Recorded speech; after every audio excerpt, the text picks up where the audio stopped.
La electrónica digital ha sido una de las ramas más importantes de la electrónica, ya que con la utilización de ceros y unos podemos crear muchísimas aplicaciones, que van desde pequeños circuitos indicadores del estado de un sistema hasta las computadoras que tenemos hoy en día. En este video analizaremos la base de la electrónica digital, las compuertas lógicas. Además, veremos sus respectivas tablas de verdad y algunos pequeños ejemplos de cómo podemos utilizarlas. Álgebra de Boole.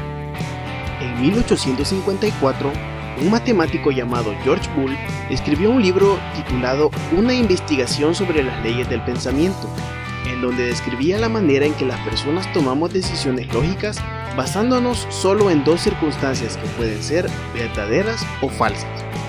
Y en honor a este matemático se creó el álgebra de Boole, o también conocida como álgebra booleana. A diferencia del álgebra convencional, el álgebra booleana solo consta de dos posibles respuestas, 0 o 1, que no representan números reales, sino más bien el estado de una variable de voltaje, lo cual se conoce como nivel lógico.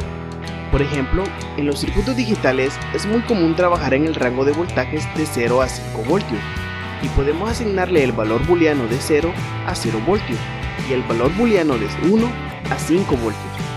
Ahora bien, el álgebra booleana nos sirve para representar la relación de las entradas con las salidas de un circuito lógico digital. Las entradas se suelen representar con las primeras letras del abecedario, como por ejemplo A, B o C, y en las salidas se utilizan las últimas letras del abecedario como X, Y o Z. Y es muy fácil trabajar con el álgebra booleana, ya que solo posee tres operaciones básicas, las cuales son AND, OR y NOT. Y mediante una herramienta de análisis llamada tabla de verdad, podemos entender muy fácil cómo funcionan estas operaciones. Las tablas de verdad nos ayudan a entender cómo dependen las salidas del circuito de las entradas. En estas se representan todas las posibles combinaciones que se pueden realizar en las entradas del circuito, y esto nos ayuda a determinar el nivel lógico que tendremos a la salida, y las combinaciones dependerán de la cantidad de variables de entrada que tengamos. Entre más entradas tengamos, mayor será el número de combinaciones posibles del circuito. Ahora, utilicemos las tablas para entender cómo funcionan las compuertas lógicas, empezando con las tres operaciones básicas del álgebra booleana. Compuerta OR. La expresión booleana de la operación OR es la siguiente: X es igual a A más B, y esto no indica una suma ordinaria, sino más bien que la salida X depende de la entrada A o de la entrada B. Entonces, al observar la tabla de verdad, notamos un comportamiento, y es que mientras tengamos el valor de 1 en alguna de nuestras entradas, la salida siempre será 1. Caso contrario, si todas nuestras entradas son 0, la salida será 0. Para entender de una manera fácil esta operación lógica, podemos utilizar un ejemplo. Supongamos que tenemos dos sensores de humo en nuestra casa, uno en la cocina y otro en la sala, y estos se conectan a un circuito que al detectar humo enciende una alarma. La condición aquí es que mientras cualquiera de los sensores o ambos detecten humo, la alarma se activará. Caso contrario, la alarma permanecerá apagada. Compuerta AND. La expresión booleana para la operación AND es X igual a A por B, y esto no indica una multiplicación ordinaria, sino que más bien la salida X depende de la entrada A y de la entrada B. Observemos la tabla de verdad y el comportamiento que podemos notar es que la salida X solo será 1 cuando las entradas A y B sean 1. Caso contrario, la salida permanecerá en 0. Pongamos un ejemplo.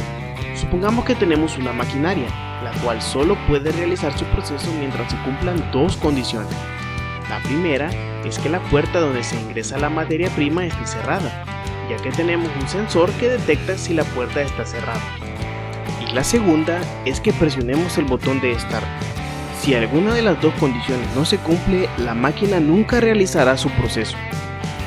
Compuerta NOT. La expresión booleana de la operación NOT es X igual a A negado, y la barra horizontal que aparece encima de la variable A significa una negación. En este caso, la expresión representa que X es el inverso de la variable A. Veamos la tabla de verdad, y esta es muy sencilla de entender, ya que el valor que tengamos en la entrada será invertido a la salida. En el primero tenemos 0 en la entrada y obtenemos 1 a la salida, y en el segundo tenemos 1 en la entrada y 0 a la salida. Estas tres compuertas son la base de las operaciones lógicas digitales, pero tenemos algunas otras que se han derivado de estas tres. Veamos cuáles son. Compuerta NOR. Esta compuerta prácticamente es una combinación de las compuertas OR y la compuerta NOT, ya que la expresión booleana de la compuerta es X es igual a A más B negado. Veamos la tabla de verdad, y la regla que podemos seguir con esta compuerta es que mientras tengamos un 1 en cualquiera de nuestras entradas, la salida siempre será 0, caso contrario la salida será 1. Compuerta NAND. Esta compuerta viene siendo la combinación de las compuertas AND y NOT, ya que la expresión booleana que tenemos es la siguiente: X es igual a A por B negado. Veamos la tabla de verdad. La regla que tenemos aquí es que mientras tengamos un 0 en alguna de nuestras entradas, nuestra salida será 1. Caso contrario, la salida será 0. Compuerta XNOR. Veamos la tabla de verdad de esta compuerta. Podemos notar una regla que la caracteriza muy claramente, ya que mientras tengamos el mismo valor en nuestras entradas, la salida será 1. Si las entradas tienen valores diferentes, la salida será 0. Compuerta XOR. Observemos la tabla de verdad, y es el caso contrario de la compuerta anterior, ya que en esta, mientras las entradas tengan el mismo valor, la salida será 0, y cuando el valor de las entradas sean diferentes, la salida será igual a 1. Compuerta YES. Esta compuerta es la más sencilla de todas, ya que su operación booleana es X igual a A, lo que nos indica que lo que tengamos en la entrada tendremos en la salida, como podemos ver en su tabla de verdad. Y esta es utilizada para separar etapas en un circuito y para la transmisión de bits en circuitos digitales. Y estas son las compuertas digitales que tenemos a nuestra disposición. Podemos combinarlas de una gran cantidad de maneras y usarlas junto con otro tipo de dispositivos digitales para crear aplicaciones muy geniales. Espero que esta información les haya sido útil. Si quieren añadir algo relacionado con el tema, recuerden que pueden dejar su comentario. Si te gustó, deja tu like, comparte con tus amigos y suscríbete. Nos veremos en el siguiente video.